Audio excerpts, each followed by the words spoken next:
You paid $500 for this ticket. It costs FIFA about $12 to actually give it to you. So where did the other $488 go? One seat, one World Cup match. In the United States, the most expensive World Cup in history, with FIFA projecting around $13 billion this cycle. Tonight, we follow a single $500 ticket all the way down the chain. Every hand that takes a cut between you and the turnstile, from the payment network to the host city to FIFA itself. And by the end, you'll see why the cheapest thing about your ticket is the only part that actually gets you in. There's one slice that's roughly 80% of what you paid, and almost nobody guesses where it goes. Stick around for that. So what did your $500 actually buy? A barcode on your phone. Every ticket for 2026 is a mobile-only digital pass delivered through FIFA's app.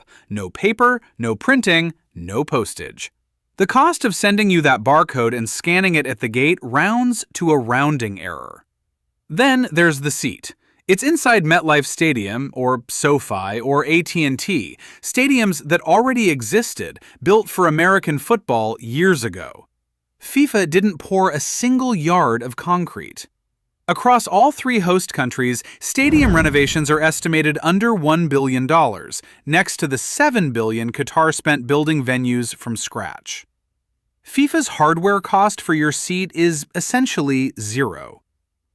If you like knowing where your money really goes every time you spend it, subscribe. One product, one price, the whole money trail every week.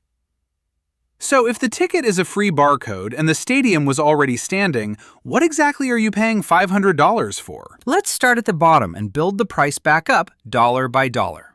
The actual cost to provide your ticket, the digital pass, the access tech, your share of the staff who scan you in at the gate, call it $12. That's it. That is the only part of your $500 that is a real physical cost of putting your body in that seat. $12 buys the thing you think you bought. Hold on to that number, because everything we stack on top of it from here is somebody's cut. And most of those somebodies never touch the turnstile. Next, the money has to move. When you tapped your card, a payment network took its cut, roughly 3%, about $15 on a $500 ticket. Visa is FIFA's official payment partner, and that slice is pure gold. Across everything Visa does, it keeps about 50 cents of every dollar of revenue as profit. 50% margins. The pipe your money flows through is one of the most profitable businesses on earth, and it clips a fee on all 7 million tickets, plus the hospitality, plus the merch. You only see your $15.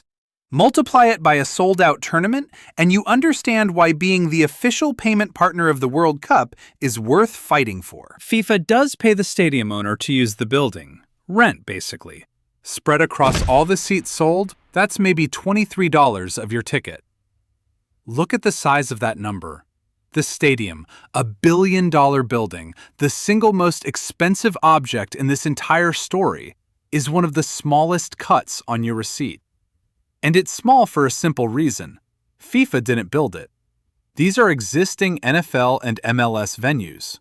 Compare that to Qatar, which spent about $7 billion constructing stadiums from nothing for 2022. In 2026, FIFA rents what America already paid to build. The expensive part was somebody else's problem. Then there's running the actual match. Referees, video review, security staff, the broadcast feed the whole planet watches. FIFA's competition costs for this cycle ballooned to $5.6 billion. Per ticket, your share of putting the show on is something like $50. That one's real, and it's the biggest genuine cost on your receipt so far. But notice what just happened. We've now walked through the ticket, the payment, the rent, and the entire operation of the match, and we've spent barely $100 of your $500. We are running out of things that are actually costs.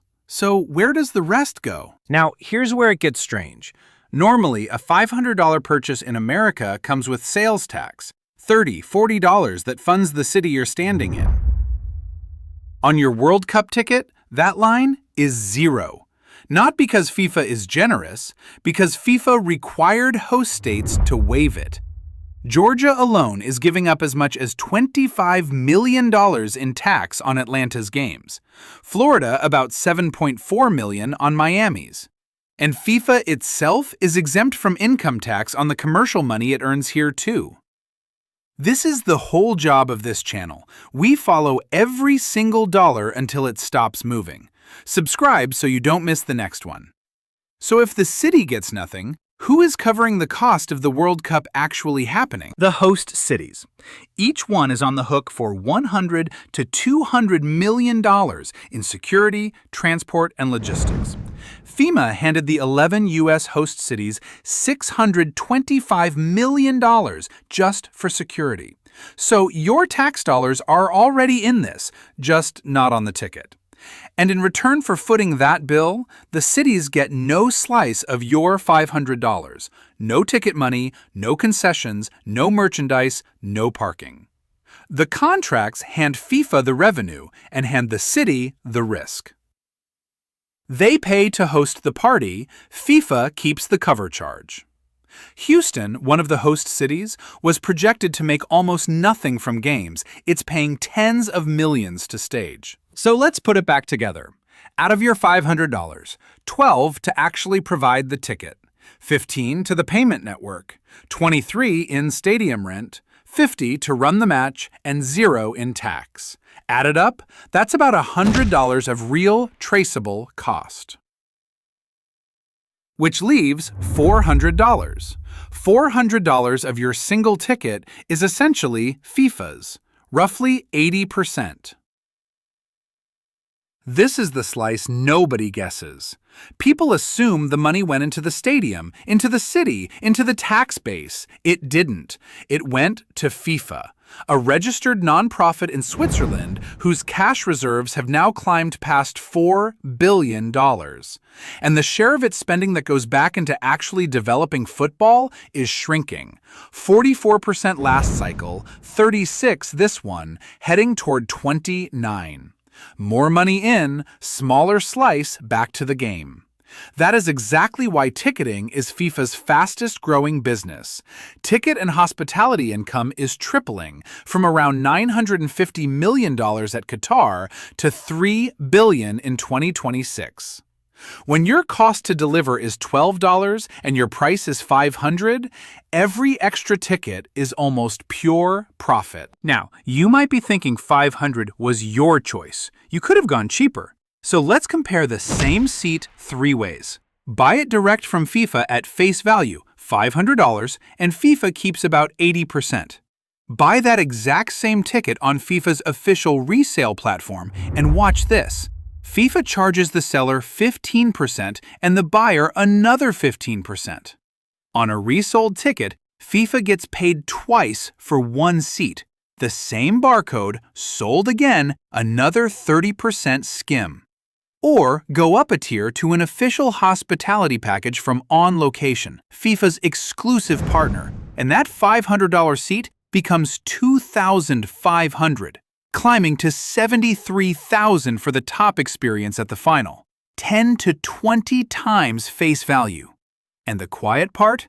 On Location's parent runs that whole hospitality business on razor-thin margins. Last year, it posted about $57 million in operating profit on over $1 billion in revenue, and still finished in the red.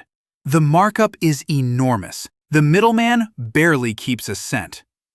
Guess who designed it that way? So here's the question.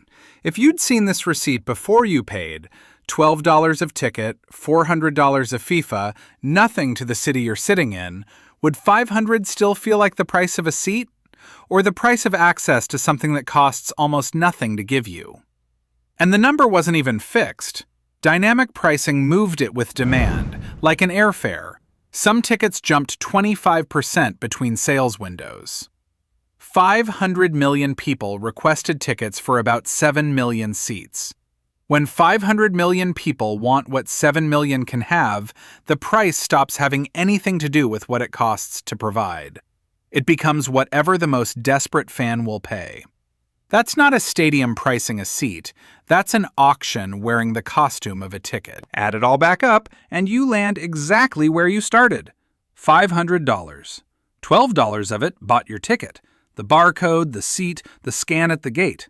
The stadium was already there. The city got nothing. The tax was waived. And about $400 of it became FIFA's on a product that cost $12 to hand you. The other $488 didn't buy you a better seat. It bought you a lesson in who actually takes the cut between the producer and the turnstile. Because that's the thing about a price tag. It tells you what something costs, never who keeps it. Everyone takes a cut. Now you know who got yours.